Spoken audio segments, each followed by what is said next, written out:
Hello students, welcome to my channel. तो आज की इस वीडियो में हम लोग पढ़ने वाले हैं कोलिगेटिव प्रॉपर्टीज़ के अंदर ऑस्मोटिक प्रेशर, जिसे हिंदी में परासरण दाब बोला जाता है। अब ऑस्मोटिक प्रेशर को पढ़ने से पहले ऑस्मोसिस की जानकारी जरूरी है। तो ये ऑस्मोसिस होता क्या है उसे पहले समझ लिया जाए। Osmosis is defined as the flow of solvent molecules through semi permeable membrane from a region of low to high solute concentration until equilibrium is established। इसका मतलब यह है कि ऑस्मोसिस वह प्रक्रिया है जिसमें सॉल्वेंट के मॉलिक्यूल कम सांद्रता से अधिक सांद्रता की तरफ सेमी परमिएबल मेम्ब्रेन, जिसको हिंदी में अर्ध पारगम्य झिल्ली बोला जाता है, तो सेमी परमिएबल मेम्ब्रेन के माध्यम से होकर गुजरती है, जिसे ऑस्मोसिस कहा जाता है। और यह प्रक्रिया तब तक चलती रहेगी कि जब तक सिस्टम के ऊपर इक्विलिब्रियम स्टेब्लिश ना हो जाए। ठीक है, मतलब वो साम अवस्था में जब तक चला नहीं जाएगा तब तक ऑस्मोसिस की प्रक्रिया जारी रहेगी। और यह जो प्रक्रिया है यह स्वतः होता है। ठीक है, और ऑस्मोसिस के अंदर जो समझने वाली बात यह है कि लो कंसंट्रेशन और हाई कंसंट्रेशन का मतलब क्या होता है उसे पहले समझ लिया जाए। तो जैसा कि हम सभी जानते हैं कि कोई भी सॉल्यूशन तैयार होता है सॉल्वेंट और सॉल्यूट से मिलकर। ठीक है, लो कंसंट्रेशन और हाई कंसंट्रेशन कहने का मतलब यह हुआ कि किसी सॉल्वेंट के अंदर सॉल्यूट की मात्रा कितनी घुली हुई है। ठीक है, तो यह निर्भर सॉल्यूट पर करता है कि सॉल्यूट की मात्रा सॉल्वेंट के अंदर अगर कम मात्रा में घुला हुआ होगा तो वो कंसंट्रेशन कहलाएगा कम सांद्रता वाला। और वहीं दूसरी ओर अगर उसी सॉल्वेंट में सॉल्यूट की मात्रा अधिक ली गई हो तो वो कंसंट्रेशन कहलाता है हायर कंसंट्रेशन वाला सॉल्यूशन। ठीक है, तो अब इसे एग्जाम्पल से समझने का प्रयास करते हैं। अब ये लो कंसंट्रेशन और हाई कंसंट्रेशन को समझने के लिए हमने यहाँ पे दो बीकर लिया है और दोनों में हमने सॉल्वेंट के रूप में वाटर लिया है। ठीक है, अब ये वाटर की मात्रा दोनों बीकर में एक समान है। जैसे वाटर लिए हमने दोनों बीकर के अंदर 500 ml, और यहाँ पे जो हम सॉल्यूट लेंगे वो साल्ट लेंगे। ठीक है, सॉल्यूट के रूप में यहाँ साल्ट को रखा गया है। अब यहाँ पे साल्ट की जो मात्रा ली गई है वो 10 ग्राम, यानी कि इस बीकर के अंदर हमारा जल कितना है 500 ml और साल्ट 10 ग्राम का सॉल्यूशन है। ठीक है, और यहाँ पे साल्ट की मात्रा को बढ़ाकर 25 ग्राम ले लिया गया है। ठीक है, तो यहाँ पे जो सॉल्यूशन है जल का है 500 ml और सॉल्ट है हमारा 25 ग्राम। ठीक है, तो यहाँ पे जो सॉल्यूशन दोनों के अंदर है तो लो कंसंट्रेशन वाला सॉल्यूशन कौन सा होगा, तो ये वाला सिस्टम के अंदर जो कंसंट्रेशन है लो कंसंट्रेशन होगा इन कंपैरिजन टू दिस, क्योंकि यहाँ पे साल्ट की मात्रा को बढ़ा दिया गया है, यानी सॉल्यूट की मात्रा को इंक्रीज कर दिया गया है। तो दोनों को अगर कंपैरिजन किया जाए तो किसके अंदर सांद्रता अधिक है, तो ये इसके अंदर सांद्रता अधिक है, जिसमें साल्ट की मात्रा यानी जिसमें सॉल्यूट की मात्रा अधिक है वो वाला सॉल्यूशन की कंसंट्रेशन अधिक होगी। ठीक है, अब ऑस्मोसिस के अंदर क्या होता है कि ये जो दोनों सॉल्यूशन है, मान लेते हैं ये दोनों सॉल्यूशन को, अभी तो ये दोनों अलग अलग बीकर में है, तो यहाँ पे ऑस्मोसिस के अंदर क्या होता है दोनों सॉल्यूशन को रखा जाता है, इन दो अलग अलग खंडों में बांट दिया गया है सेमी परमिएबल मेम्ब्रेन के माध्यम से। ठीक है, जिसमें लोअर कंसंट्रेशन था उसको इसमें रखा है और दूसरे में जिसमें हायर कंसंट्रेशन वाला साल्ट सॉल्यूशन था उसे इसके अंदर रखा गया है। तो ऑस्मोसिस के अंदर क्या कहा गया है कि जिसका कंसंट्रेशन कम होगा, यानी कि जिसमें सॉल्यूट की मात्रा कम होगी, उधर से सॉल्वेंट हायर कंसंट्रेशन वाले सॉल्यूशन की तरफ जाएगा। तो यहाँ पे सॉल्वेंट तो दोनों के अंदर है, लेकिन सॉल्यूट की मात्रा इसके अंदर कम है, क्योंकि यहाँ पे 10 ग्राम साल्ट हमने लिया था तो, और यहाँ पे 25 ग्राम। तो मूवमेंट ऑफ सॉल्वेंट किधर से किधर होगा, तो इस साइड का जो सॉल्वेंट है उसका मूवमेंट हायर कंसंट्रेशन वाले सॉल्यूशन के तरफ होगा।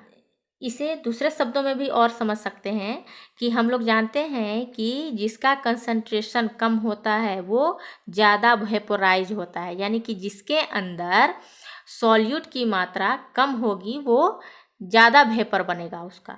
तो जब ज़्यादा वेपर बनेगा तो इस सिस्टम के ऊपर जो प्रेशर लगेगा वो अधिक लगेगा। जब प्रेशर अधिक लगेगा तो मूवमेंट ऑफ सॉल्वेंट पार्टिकल्स का जो डायरेक्शन होगा इस साइड होगा, यानी कि लोअर कंसंट्रेशन से हायर कंसंट्रेशन की तरफ। ये जो सिस्टम हमने बनाया है वो नेचुरल कंडीशन में रखा गया है, यानी कि 1 एटमॉस्फेरिक प्रेशर पर ये सिस्टम काम कर रहा है अभी। ठीक है, इस पर कोई एक्स्ट्रा फोर्स नहीं लगाया गया है, यानी प्रेशर नहीं लगाया गया है।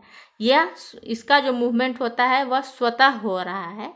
ठीक है, तो थोड़ी देर पश्चात क्या देखने को मिलता है कि जिधर लोअर कंसंट्रेशन था उधर का जो सॉल्यूशन की मात्रा क्या हो जाती है, कम, और दूसरे ओर जिधर हायर कंसंट्रेशन था, मतलब इस साइड हायर कंसंट्रेशन था, तो उधर जो सॉल्यूशन की मात्रा क्या हो जाता है, इंक्रीज हो जाता है। देखिए यहाँ पे आपको साफ नज़र आ रहा होगा, अभी दोनों में बराबर है, लेकिन थोड़ी देर पश्चात जब ऑस्मोसिस की प्रक्रिया हो जाती है तो उसके पश्चात क्या होता है कि जिधर लोअर कंसंट्रेशन वाला सॉल्यूशन था उधर का सॉल्यूशन की मात्रा क्या हो जाता है, डिक्रीज हो जाता है, और दूसरी ओर जिधर हायर कंसंट्रेशन था उधर सॉल्यूशन की मात्रा इंक्रीज हो गई। ठीक है, तो हमने ऑस्मोसिस को समझा।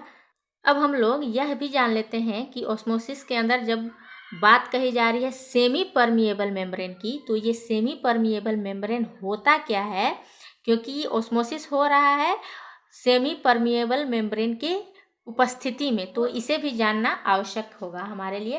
तो सेमी परमिएबल मेम्ब्रेन होता क्या है? Semi permeable membrane is a type of biological or synthetic polymeric membrane that will allow certain molecules or ion to pass through it by osmosis। इसका मतलब यह हुआ कि सेमी परमिएबल मेम्ब्रेन यानी इसे अर्धपारगम्य झिल्ली बोला जाता है। सेमी का मतलब ही होता है आधा, मतलब कि कुछ को परमिएबल मतलब परमिट, यानी कुछ को परमिट देता है अपने झिल्ली के अंदर से जाने के लिए, यानी सेमी परमिएबल मेम्ब्रेन।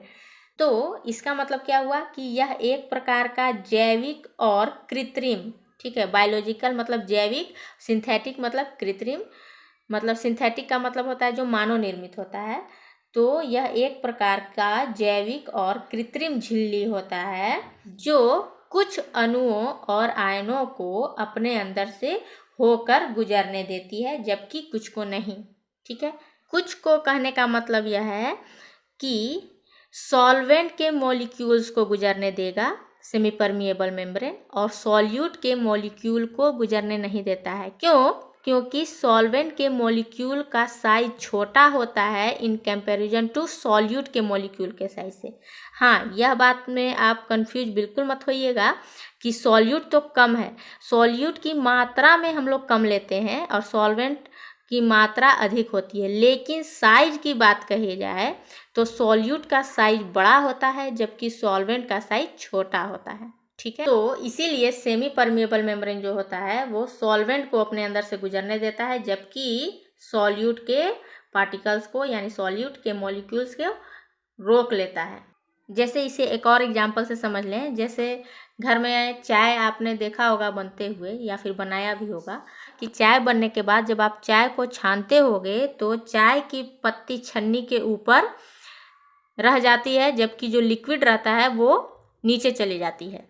तो ऐसा क्यों होता है? क्योंकि चाय पत्ती का जो साइज है वो बड़ा होता है और जो सॉल्वेंट है हमारा यानी कि जो लिक्विड है साइज छोटा होता है छन्नी के साइज से, इसीलिए वो तो बाहर निकल जाता है। तो इस प्रकार से भी आप समझ सकते हैं कि सेमी परमिएबल मेम्ब्रेन जो है ठीक छन्नी की तरह काम करता है। ठीक है, जब हमें जानना हो कि किसी सिस्टम के अंदर ऑस्मोसिस की प्रक्रिया कितना हुआ है तो उसे समझने के लिए भी एक इक्वेशन है, तो आइए उसे भी समझ लिया जाए। तो देखिए यहाँ पे एक सिस्टम हमने बनाया है, इस सिस्टम के अंदर जो है वो प्योर वाटर है यानी सॉल्वेंट है मान लेते हैं, और सॉल्वेंट के जगह पे हम लोग मान लेते हैं कि वाटर को हमने भर लिया है। ठीक है, और ये जो इन्वर्टेड फनल यानी कि कीप जिसे बोलते हैं, उसके मुंह को क्या कर दिया गया है, सेमी परमिएबल मेम्ब्रेन से ढक दिया गया है माउथ को। यहाँ पे देख रहे हैं आप। अब इसे ढकने के बाद यहाँ पे क्या कर दिया गया है, इसके अंदर सॉल्यूशन को भर दिया गया है। सॉल्यूशन आप कुछ भी ले सकते हैं, जैसे साल्ट सॉल्यूशन को ही हम लोग यहाँ पे एग्जाम्पल के तौर पे ले लेते हैं। ठीक है, यहाँ पे साल्ट सॉल्यूशन हो गया इस सिस्टम के अंदर। अभी फिलहाल यहाँ पे जो डार्क लाइन देख रहे हैं आप, इतना ही तक अभी भरा गया है। ठीक है, अब यहाँ ऑस्मोसिस जब इसके अंदर जब होगा तो सॉल्वेंट का यहाँ पे क्या हो जाएगा, ये सॉल्वेंट अपने प्योरेस्ट फॉर्म में है, यानी कि वाटर अपने प्योरेस्ट फॉर्म में है, तो यहाँ पे कंसंट्रेशन क्या हो जाएगा, लो हो जाएगा, क्योंकि यहाँ पे सॉल्यूट है ही नहीं, यानी नमक है ही नहीं। जबकि यहाँ पे इस सिस्टम के अंदर, यानी कि ये जो इन्वर्टेड फनल है इसके अंदर सॉल्ट भी मौजूद है, तो यानी कि कंसंट्रेशन यहाँ पे अधिक होगा। तो मूवमेंट ऑफ सॉल्वेंट किधर से किधर होगा, सॉल्वेंट तो इसमें भी है, सॉल्यूशन के अंदर भी, और सॉल्वेंट यहाँ अपने प्योरेस्ट फॉर्म में है, तो सॉल्वेंट का मूवमेंट जो होगा अपवर्ड डायरेक्शन में होगा, यानी इसके अंदर जाएगा, इस सॉल्यूशन के अंदर। तो फिर क्या होता है कि यहाँ पे जो जब movement of solvent upward direction होगा, यानी कि इसके अंदर, यानी फनल के अंदर अब जाएगा, इन्वर्टेड फनल के अंदर, तो अब क्या होगा कि कुछ देर पश्चात जो हाइट जो होती है यहाँ पे सॉल्यूशन की वो बढ़ जाती है। ठीक है, मात्रा सॉल्यूशन का बढ़ जाएगा, क्योंकि ये जो प्योरेस्ट फॉर्म में सॉल्वेंट यहाँ पे हमने लिया था वो इसके अंदर चला जाता है, जिसके कारण यहाँ पे सॉल्यूशन का मात्रा बढ़ जाता है। तो कितना मात्रा बढ़ा उसे, तो यहाँ से यहाँ तक जो बढ़ा हुआ है उसे हम लोग क्या कहते हैं, एच से रिप्रेजेंट करते हैं, यानी राइज इन हाइट, यानी इतना हाइट तक, इतनी ऊंचाई तक जो सॉल्यूशन है बढ़ गया है। ठीक है, अब यहाँ पे जब सॉल्वेंट के पार्टिकल्स ये अपवर्ड डायरेक्शन में जब जा रहे होंगे, ठीक है, इसके अंदर जब घुस रहा होगा, तो यहाँ पर जो सॉल्वेंट के मॉलिक्यूल्स होंगे, ठीक है, तो उसको ग्रेविटेशनल फोर्स अपनी ओर नीचे की ओर खींच रहा होगा। मान लेते हैं ये सॉल्वेंट के मॉलिक्यूल है, तो उसे अपनी ओर खींच रहा होगा, तो वहाँ पे कुछ जो ग्रेविटेशनल फोर्स लगेगा उसे जी से रिप्रेजेंट किया गया है, और जो सॉल्यूशन का जो डेंसिटी है उसे रो से। तो यहाँ पे ऑस्मोसिस की जो प्रक्रिया होगी, यानी पाई से रिप्रेजेंट करते हैं, तो पाई इक्वल टू क्या हो जाएगा, rise in height into density into gravitational force. तो ये एक फार्मूला है, इस प्रकार हम लोग पता कर सकते हैं इस फार्मूले के माध्यम से कि इस सिस्टम के अंदर कितना ऑस्मोसिस हुआ है। ठीक है, तो अब हम आगे बढ़ते हैं। जब हमने ऑस्मोसिस को समझ ही लिया, तो अब ये ऑस्मोटिक प्रेशर क्या है उसे भी अब समझने में आसानी हो जाएगी। तो देखिए, ऑस्मोटिक प्रेशर यानी परासरण दाब, the flow of the solvent from its side to solution side across a semi-permeable membrane can be stopped if some extra pressure is applied on the solution. This pressure that just stop the flow of solvent is called osmotic pressure of the solution.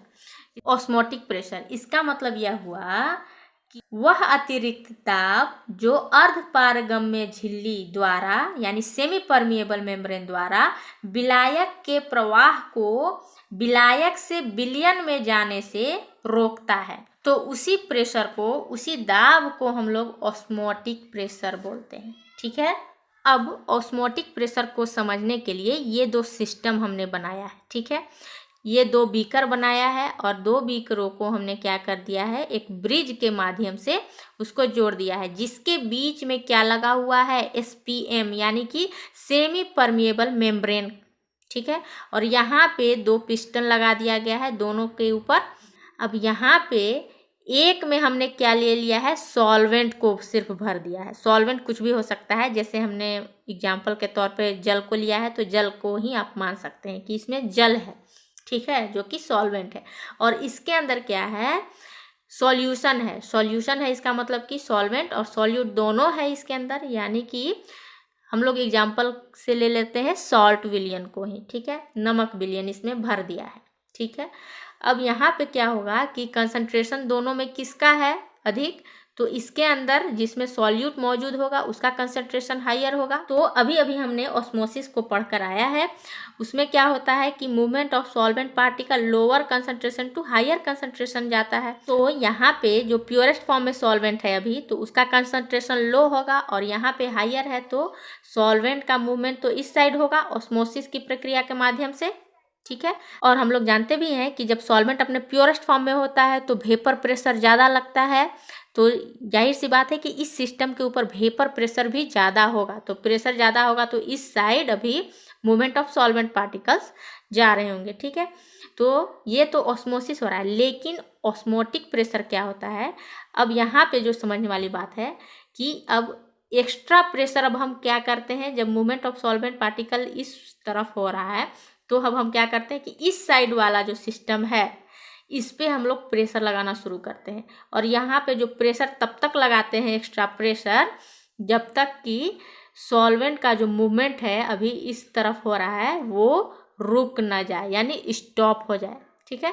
तो जिस pressure पर movement solvent का रुक जाता है वही pressure, वही extra pressure क्या कहलाता है, ऑस्मोटिक प्रेशर, ठीक है। यानी कि सॉल्वेंट पार्टिकल का जो मूवमेंट हो रहा था वो अब रुक जाता है, थम जाता है, तो वही प्रेशर क्या कहलाया, ऑस्मोटिक प्रेशर, जिसे हम लोग पाई से रिप्रेजेंट करते हैं, ठीक है। तो हम लोगों ने अभी अभी ऑस्मोटिक प्रेशर को समझा, अब इसे इक्वेशन में कैसे लिखते हैं वो समझ लिया जाए। तो देखिए, फॉर डाइल्यूट सॉल्यूशन, जब सॉल्यूशन जब डाइल्यूट हो यानी कि उसमें सॉल्यूट की मात्रा कम हो, तब क्या एक्सपेरिमेंटली पाया गया कि osmotic pressure is proportional to molality, यानी कि ऑस्मोटिक प्रेशर जो होता है डायरेक्टली प्रोपोर्शनल किसके होता है, मोलैरिटी की। तो मोलैरिटी को किससे रिप्रेजेंट करते हैं हम लोग, कैपिटल एम से। तो ऑस्मोटिक प्रेशर इज जो है डायरेक्टली प्रोपोर्शनल हो जाता है मोलारिटी से, और साथ ही साथ ऑस्मोटिक प्रेशर डायरेक्टली प्रोपोर्शनल किसके होता है, टेम्परेचर के, यानी कि टेम्परेचर पे ऑस्मोटिक प्रेशर डिपेंड करेगा। अगर टेम्परेचर ज़्यादा होगा तो ऑस्मोटिक प्रेशर भी ज़्यादा होगा, अगर टेम्परेचर कम होगा तो ऑस्मोटिक प्रेशर भी कम होगा, ठीक है। तो टेम्परेचर पे कैसे, मान लेते हैं कि अगर इस सिस्टम पे टेम्परेचर को इंक्रीज कर दें, तो जब इंक्रीज करेंगे यहाँ पे, जब टेम्परेचर इंक्रीज होगा तो जाहिर सी बात है वेपर ज़्यादा बनेगा, वेपर ज़्यादा बनेगा तो मूवमेंट ऑफ सॉल्वेंट पार्टिकल भी फास्ट होगा, ज़्यादा मात्रा में जल्दी जल्दी सॉल्वेंट इस तरफ से इस साइड आएंगे। जब ज़्यादा आएगा तो यहाँ पर भी हमको इस सॉल्वेंट पार्टिकल को रोकने के लिए तब इस साइड भी हमको क्या लगाना पड़ेगा, एक्स्ट्रा प्रेशर, और ज़्यादा एक्स्ट्रा प्रेशर लगाना पड़ेगा ताकि सॉल्वेंट का मूवमेंट को रोका जा सके, क्योंकि यहाँ पे सॉल्वेंट के पार्टिकल की गति क्या हो गई, स्पीड हो गई, और उसकी गति को रोकने के लिए और ज़्यादा प्रेशर लगेगा। तो उसी को कहा गया है कि ये टेम्परेचर के भी डायरेक्टली प्रोपोर्शनल होता है, ठीक है।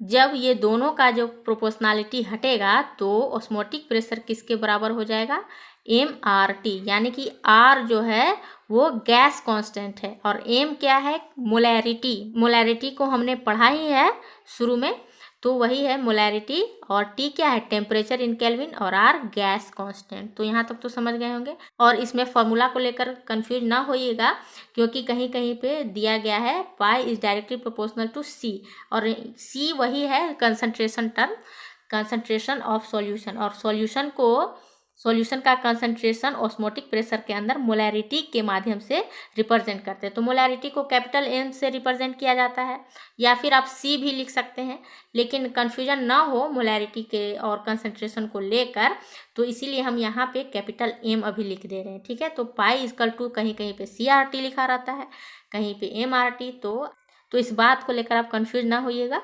क्योंकि मोलैरिटी कंसंट्रेशन एक ही चीज़ है, ठीक है।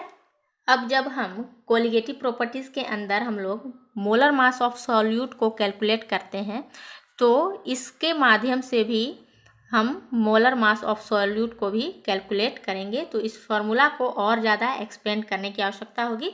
तो चलिए अब इस फार्मूला को एक्सपेंड करेंगे और फाइंड करेंगे मोलर मास ऑफ सॉल्यूट को, ठीक है। तो सबसे पहले मोलैरिटी क्या होता है उसे समझ लिया जाए। तो मोलैरिटी इक्वल टू क्या होता है, number of moles of solute जिसे NB से रिप्रेजेंट किया जाता है, divided by volume of solution in litre जिसे V से रिप्रेजेंट करेंगे। तो मोलैरिटी इक्वल टू क्या हो गया, NB डिवाइडेड बाय V। तो अब ये मोलैरिटी के जगह पर NB/V को पुट कर देते हैं, ठीक है। तो पाई इक्वल टू क्या होता है, MRT, आप कंफ्यूज ना होइएगा, CRT भी लिख सकते हैं, ठीक है। तो पाई इक्वल टू क्या हो जाएगा, M के जगह पे मोलैरिटी के जगह पर क्या लिख सकते हैं, number of moles of solute divided by volume of the solution in litre into R यानी universal gas constant into T, ठीक है। अब आगे इसे और सॉल्व करते हैं। तो यहाँ पे देखिए number of moles of solute यानी NB को और दूसरा रूप दे सकते हैं। जैसे NB को क्या लिख सकते हैं, मास ऑफ सॉल्यूट यानी WB divided by molar mass of solute यानी कि कैपिटल MB, ठीक है। तो NB इक्वल टू क्या हो गया, WB/MB। अब NB के जगह पे, इस NB के जगह पर ये वाला फॉर्मूला को पुट कर देते हैं। तो पाई इक्वल टू क्या हो जाएगा, WB into RT divided by MB into volume of solution in litre, ठीक है। तो अब हमें क्या फाइंड करना है, मोलर मास ऑफ सॉल्यूट। तो इस फॉर्मूला को इधर ले आते हैं, यानी MB को इधर ले आए और पाई इधर नीचे चलाएगा, ठीक है। तो MB इक्वल टू क्या हो गया, WB/RT divided by pi into volume, ठीक है। तो इस तरह से हम लोग ऑस्मोटिक प्रेशर वाले फॉर्मूले से भी हम लोग मोलर मास ऑफ सॉल्यूट को कैलकुलेट कर सकते हैं, ठीक है। यहाँ पे देखिए, this method is widely use to determine molar mass of proteins, polymers and other macromolecules. अब यहाँ पे जब ऑस्मोटिक प्रेशर के माध्यम से जब हम मोलर मास ऑफ सॉल्यूट को कैलकुलेट करेंगे तो यहाँ पर वैसा सॉल्यूट रहेगा जिसका मोलर मास ज़्यादा होता है। जैसे प्रोटीन का स्ट्रक्चर काफ़ी बड़ा होता है, बड़े मॉलिक्यूल वाले स्ट्रक्चर का मोलर मास निकालते हैं। जैसे हो गया प्रोटीन, हो गया पॉलीमर्स और अदर मैक्रो मॉलिक्यूल्स, मतलब बड़ा बड़ा मॉलिक्यूल जो होता है उसका मोलर मास हम ऑस्मोटिक प्रेशर वाले फॉर्मूला से निकालते हैं, ठीक है। ठीक है, तो आज के इस वीडियो में बस इतना ही। मिलते हैं नेक्स्ट वीडियो में, तब तक के लिए good bye, take care, thank you.